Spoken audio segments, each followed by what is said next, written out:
Jesucristo, el Verbo viviente, es el único medio de salvación. Él es el centro del pensamiento de nuestra vida, la fuente y la autoridad de la doctrina. El principal propósito de la vida de Cristo fue la obediencia a los mandamientos, exaltando la ley de Dios como un reflejo de su carácter. El principal mensaje a ser predicado en el mundo, basado en Apocalipsis 14, está representado por 3 ángeles llevando el Evangelio eterno al mundo entero. Este mensaje se basa en los encantos inigualables de Cristo y declara que la hora del juicio ha llegado y llama a obedecer los mandamientos de Dios. Mediante su palabra, Dios ha comunicado a los hombres el conocimiento necesario para la salvación. Las Santas Escrituras deben ser aceptadas como dotadas de autoridad absoluta y como revelación infalible de su voluntad. Y aunque el canon de las Escrituras inspiradas está cerrado, el Espíritu Santo continúa iluminando, amonestando y confortando al pueblo de Dios a través del testimonio de Jesús, el Espíritu de profecía. El camino a la vida se traza a través de un camino angosto que debe ser recorrido con confianza a las promesas que Dios dejó a hombres y mujeres fieles que dedicaron sus vidas hasta la muerte por el Evangelio eterno. Los fundadores de la Iglesia soñaron con el día en que la revelación sería una realidad en sus vidas. Miraron con los ojos de la fe a aquel día glorioso cuando finalmente la promesa sería cumplida en la venida magistral de Jesucristo a esta tierra para recompensar a cada uno según sea su obra.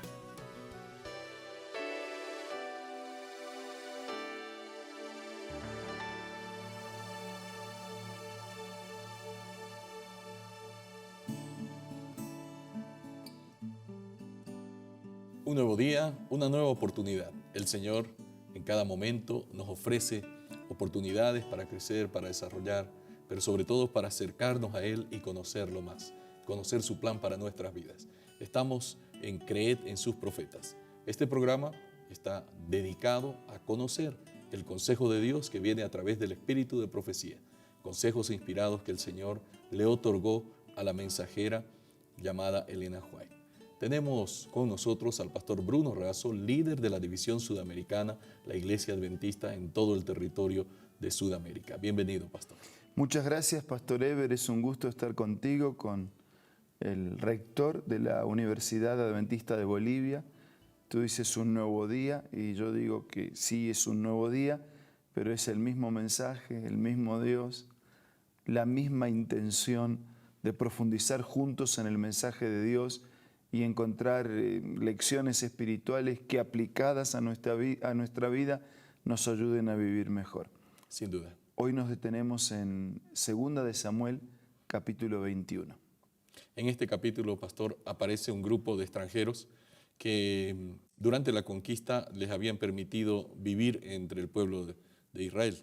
Se trataba de los gabaonitas. Hay varias historias relacionadas con este pueblo y cómo Josué les permitió estar allí, ¿no? Pero al primer rey de Israel se le había ocurrido que no debían vivir, aunque ya se los habían permitido, y el Señor decía que había que proteger al extranjero que consentía en vivir bajo los principios de Dios. Pero Saúl estuvo muy empeñado en destruirlos. Finalmente Saúl muere y entonces los gabaonitas permanecen dentro del pueblo. Y estos gabaonitas un día se acercan a David, que ya era rey, y le dicen: mira, queremos tomar venganza en los hijos de Saúl que todavía quedan, en los descendientes de Saúl. Aunque David lo permite, nosotros sabemos que Dios no está de acuerdo con la venganza. ¿Y qué nos dice la inspiración al respecto? Voy a leer una declaración de Elena de White que contesta tu pregunta y dice así: no toleréis el pecado en vuestro hermano, pero no lo expongáis ni aumentéis la dificultad haciendo que la reprensión parezca como una venganza. Corregidle de la manera esbozada en la palabra de Dios. Y antes de continuar leyendo, quiero recordar, o sea, Dios odia el pecado, claro, pero ama al pecador. O sea, Dios hace una distinción. de la persona lastimada, afectada, alcanzada por el pecado. Dios es santidad. El pecado produjo todo el dolor y sufrimiento en el mundo. Incluso la muerte del Hijo de Dios fue necesaria para liberarnos de la muerte, que es la consecuencia del pecado. Entonces, Dios no comulga con el pecado, pero Él ama al pecador y quiere redimirlo, rescatarlo, perdonarlo, restaurarlo, transformarlo. Entonces, un pecador, nosotros, tenemos que ser amonestados, corregidos, instruidos, sí, pero no para ejercer venganza. Entonces, por eso tenemos que tener la misma actitud que Dios tiene en el trato con el pecado y en el trato con el pecador. La declaración continúa y dice así: no permitáis que el resentimiento madure en malicia, no dejéis que la herida se infecte y reviente en palabras envenenadas que manche la mente de quienes las oigan. No permitáis que los pensamientos amargos continúen embargando vuestro ánimo y el suyo. Id a vuestro hermano y con humildad y sinceridad hablad del asunto. Esto lo podemos ejemplificar con los padres disciplinando a su hijo. Claro. ¿Cuál es el motivo de la disciplina? O sea, ¿quién es el centro en esa disciplina? ¿Es mi mal humor que se quebró, mi humor que se quebró por algo que hicieron, o mi amor para restaurar, para corregir y para preparar para la vida? Entonces lo mismo ocurre aquí con Dios y Él nos pide a nosotros que actuemos de esa manera. Si alguien se equivocó, en lugar de resentimientos, en lugar de todo ese mal humor que termina en el odio, en la venganza, vamos, hablamos con humildad, no siendo jueces, sino siendo amigos, colegas, compañeros de lucha y de batalla. Sin duda, los pensamientos amargos, mencionaba la cita, se convierten en un ánimo oscuro, un ánimo de malicia y finalmente se torna en venganza, ¿no? ¿Por qué es que, en el fondo, por qué es tan mala la venganza? Elena de White, en el discurso maestro de Jesucristo, dice esto: mucho mejor sería para nosotros sufrir bajo una falsa acusación que infligirnos la tortura de vengarnos de nuestros enemigos. El espíritu de odio y venganza tuvo su origen en Satanás y solo puede reportar mal a quien lo abrigue. La humildad del corazón, esa mansedumbre resultante de vivir en Cristo, es el verdadero secreto de la bendición. Hermoseará a los humildes con la salvación. Qué interesante. Entonces, hasta es mejor sufrir bajo una falsa acusación que, dice, que infligirnos la tortura de vengarnos de un enemigo. O sea, es mejor el sometimiento, la aceptación, que después soportar la tortura de habernos vengado. Porque en realidad la Biblia es clara cuando dice: mía es la venganza. O sea, quien va a hacer plena, total, completa justicia es Dios. Claro. Cuando yo asumo el lugar de Dios, tengo dificultad, ¿no?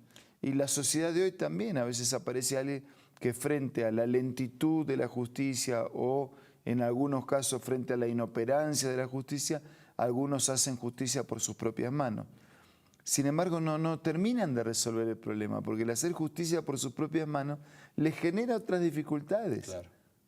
Y otros dolores civiles, sociales y también espirituales, porque las personas no quedan bien al haber administrado justicia por sus propias manos. Sin duda. Después los acompaña la culpa. Por eso esta declaración habla de tortura, ¿no? Interesante. Me llamó la atención que me parece que la base de todo el asunto de la venganza es que refleja un espíritu de odio y venganza que tiene su origen en Satanás.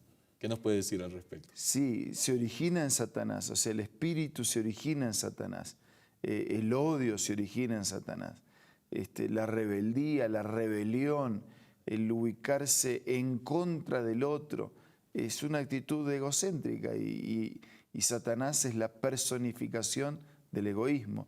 Y cuando nosotros tenemos esos sentimientos, estamos personificados en el mismo enemigo, porque Dios se personifica en el amor. Claro. Cuando la Biblia tiene distintos títulos que se atribuyen a Dios. Y uno de esos títulos es Dios es amor. Entonces Dios se personifica en el amor, porque Él es amor. Y Él nos pide que toda la ley, todo su contenido, toda su enseñanza para nuestra vida se resume en eso. Dice, amen a Dios por sobre todo y al prójimo como uno mismo. Entonces en realidad hay tres elementos, el amor a Dios, el amor al prójimo y el amor a uno mismo. Pero fíjate el orden, ¿no? Dios, prójimo y uno mismo. Claro. Nosotros a veces hacemos otro orden. Y cuando empezamos por nosotros, después no nos alcanza ni el tiempo, ni la voluntad, ni las ganas de pensar en el prójimo. Y obviamente nunca pensamos en Dios. Pero cuando empezamos en Dios, pensamos en el prójimo y pensamos en nosotros. ¿De qué se quiere vengar Satanás? Porque dice que el espíritu de odio y venganza provienen de Satanás. Bueno, Satanás es un enemigo derrotado. Claro. Él quiso usurpar un lugar que no le correspondía. Entonces todo es la reacción a no haber tenido ese lugar que él suponía debería tener. Y como él es un enemigo derrotado, su único propósito de existencia es sumar derrotados a su equipo. Hacer el mayor mal posible. Exactamente. Eso es realmente algo para nosotros muy, muy llamativo, porque sabemos que no podemos ir con este enemigo derrotado y salir ilesos, ¿no? El que se junta con el enemigo seguramente también va a adquirir sus características. Exactamente. Amigos, nosotros estamos hablando justamente de este tema tan importante. Vamos a recibir unos consejos también muy buenos y enseguida retornamos. Hola, seguimos descubriendo más consejos interesantes. Mira el que encontré el día de hoy. No tenemos nunca por qué sentirnos solos. Los ángeles son nuestros compañeros. El Consolador que Cristo prometió enviar en su nombre mora con nosotros. En el camino que conduce a la ciudad de Dios, no hay dificultades que no puedan ver quienes en Él confían. No hay peligros de que no puedan verse libres. No hay tristeza ni dolor, ni flaqueza humana para cual Él no haya preparado remedio. Linda cita, ¿verdad? Esta y muchas otras puedes encontrar en el libro Ministerio de Curación, escritas por Elena G. de White, una autora y escritora muy reconocida. Te invito a que puedas ser parte de tu biblioteca personal y te invito a que puedas adquirirlo ingresando a la página web www.aces.com.ar. También puedes adquirirlo descargando las aplicaciones de App Store o de Play Store para tus dispositivos móviles.